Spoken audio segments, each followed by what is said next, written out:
आज बनवणार आहेत आम्ही मिसळ. तर यासाठी साहित्य घेतलेलं आहे. तर हे 10-12 लसणाच्या पाकळ्या, अद्रकचे 2-3 तुकडे आणि हे कांदा असा उभा कट करून घेतलेला आहे. तर तो परतून घेतला आहे. हे 2 टमाटे कट करून हे पण परतून घेतलेले इथं. हे पांढरे तीळ इथं, हे पण भाजून घेतलेले इथं.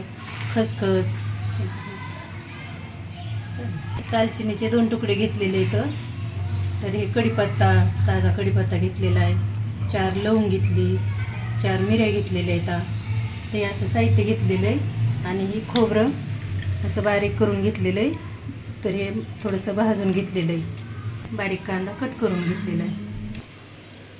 आणि ह्याच्यात धना पावडर पण थोडीशी घ्यायची ना, ही धना पावडर करून ठेवलेली घ्यायची. हा मसाला, हे ह्याचा मिसळचा ना मसाला हे आणलेला आहे. तर हा मसाला टाकून घ्यायचा.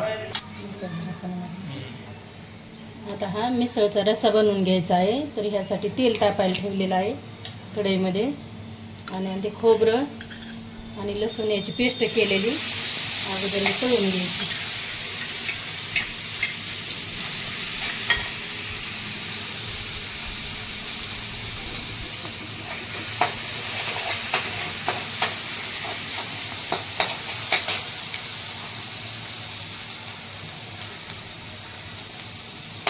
तर हे मिडियम गॅसवरच तळून घ्यायची, म्हणजे करपले जात नाही. त्यामध्ये थोडासा कढीपत्ता टाकून घ्यायचा.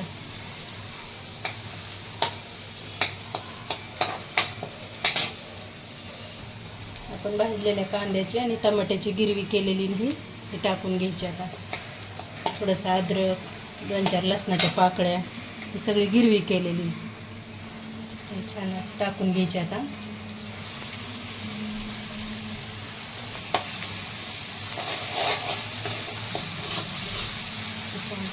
अशी 2 चमचे धना पावडर करून घेतली, ती टाकून घ्यायची.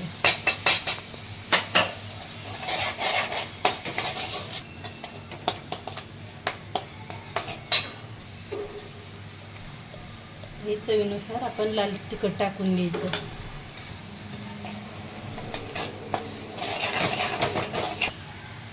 तर ही मसाल्याची पुडी आपण टाकून घेऊ. टाकू का?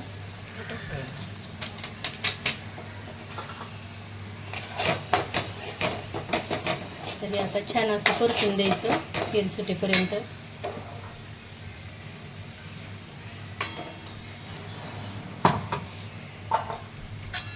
पांढरे तीळ बारीक करून घेतलेले आणि खसखस याची पेस्ट करून घेतली. तर हे आता टाकून घ्यायचे यामध्ये.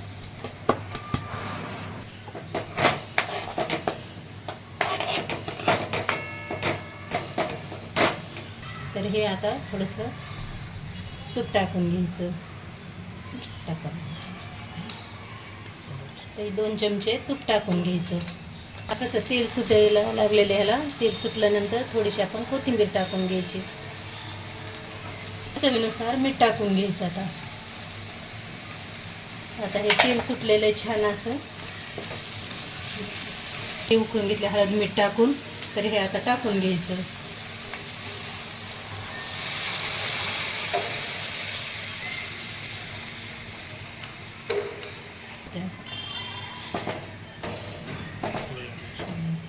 तर आता हे 5 मिनिट उकळी येऊन द्यायची छान अशी. झाला आपला मिसळीचा रस्सा तयार झालेला आहे. छान अशी उकळी आलेली. तर ही छान अशी तरी आलेली आहे. तर ही मिसळची रशी तयार झालेली आहे. तर आता आपण थोडीशी आणखीन कोथिंबीर टाकून घेऊ. तर हा मिसळचा रस्सा तयार झालेला आहे. तर अशा पद्धतीने एकदम सोप्या पद्धतीने केलेला आहे. तर या पद्धतीने तुम्ही करा. या मिसळचा रस्सा खायला खूप छान असा झालेला आहे. हा मिसळच्या रस्स्याची टेस्ट बघा आता तुम्ही. व्हिडिओ जर आवडला तर लाईक करा.